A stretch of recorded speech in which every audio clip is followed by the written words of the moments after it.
What is going on, guys? Welcome back to the channel. Today we are going to be talking about leadership. Now, why is leadership a big topic? At least to me, honed in on my leadership skills over the years. It's something that I currently do right now for work, where I am in charge of people.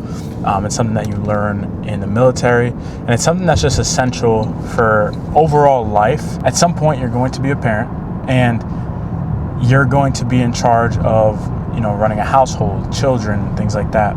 And, being able to divulge information to them and have them be able to apply it.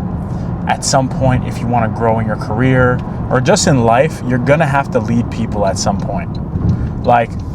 There's only two ways, at least in the career side, where you can really make money. The first way, which is being extremely qualified for a high-paying job.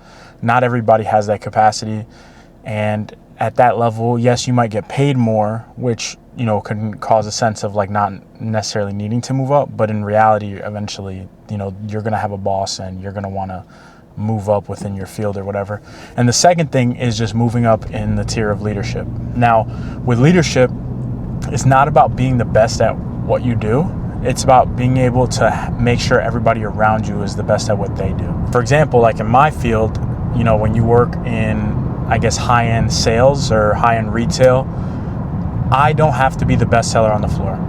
I have to know how to train people, and I have to understand the information to where I can disperse it at a very, very simple level so that people can understand. But my job is to empower. This brings me to the topic of different leadership styles. There's different types of leaders, and leaders in business and leaders in general, it's all going to kind of be the same. Okay, you have your lead from the fronters, and then you have your lead from the backers. That's what I call them. The lead from the fronters it's that boss that tells you hey, we got to clean the bathroom, and they're on their knees scrubbing with you.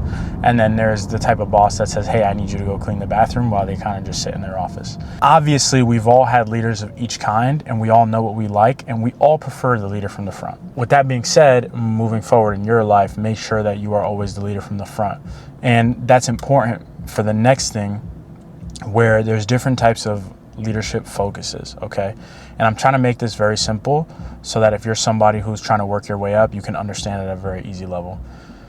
Your focuses are going to be one of two things, okay? You're either going to be a results-driven leader, or you're going to be a people-driven leader. Now, those can be the same at times, but they're not.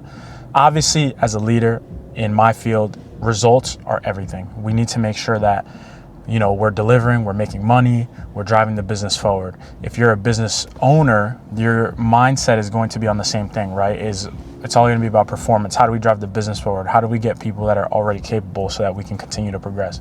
And then there's a people-driven leader.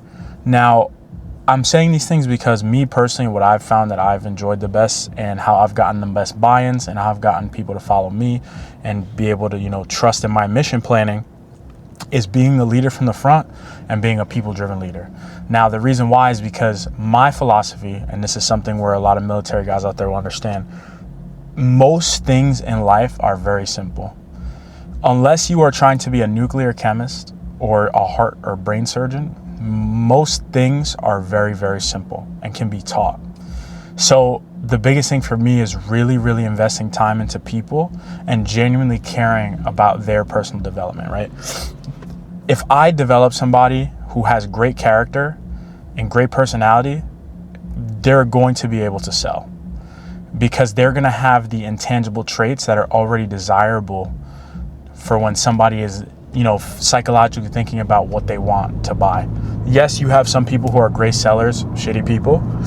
Me personally, those are just not the type of people I want to work with. For me, I'm very heavy on integrity and character.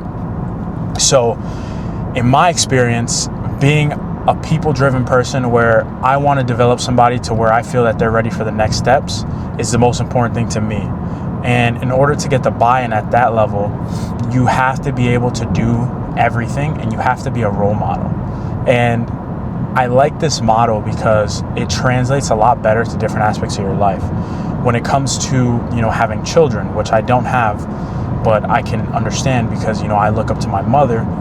She was very strong, independent, just genuinely an overall great person, hard worker, and I wanted to be like her.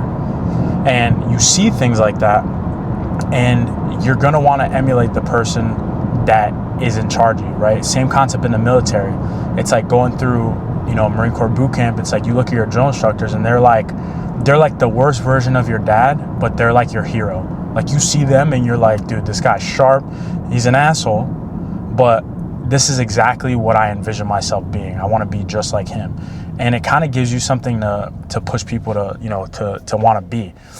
It's having those values of like a good person or a Christian if you're a believer, and really being humble and really putting your time and effort into making sure that people are equipped. Because at the end of the day, you may work for like a company, or you may work for a business, and not everybody's going to stay with you for the entirety of your time, and eventually you might move on to bigger and better things, right? You want to make sure that everybody that walks through your doors is in better version than when they walked in. So really investing time in people is very important. And also just leading by example. Show them like, hey, more than likely you're going to want to be where I am at some point. This is how you operate at a high level. And it really all stems from personal development. Now, in leadership, there are two types of developments, right? Obviously, you have career development, you have personal development. A lot of your intangibles are going to come from personal development. A lot of your, on-the-job skills are going to come from in the moment, learning how to coach better and just how to do everything better, like administrative stuff better, because at the end of the day, the higher up the chain you move, you're more of an admin and a planner. So being able to understand concepts and understand things at a higher level is very important later. But overall, that personal development piece is going to be the thing that gives you the ability and the energy to do those things.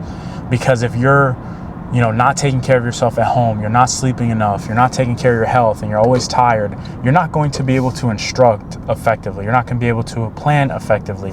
When your boss gives you a mission plan that you have to break down into a simpler level, so you have to understand within a 10-minute span and be able to give out that information over a shorter or sometimes longer period of time, it becomes a lot more challenging when your personal skills are not developed.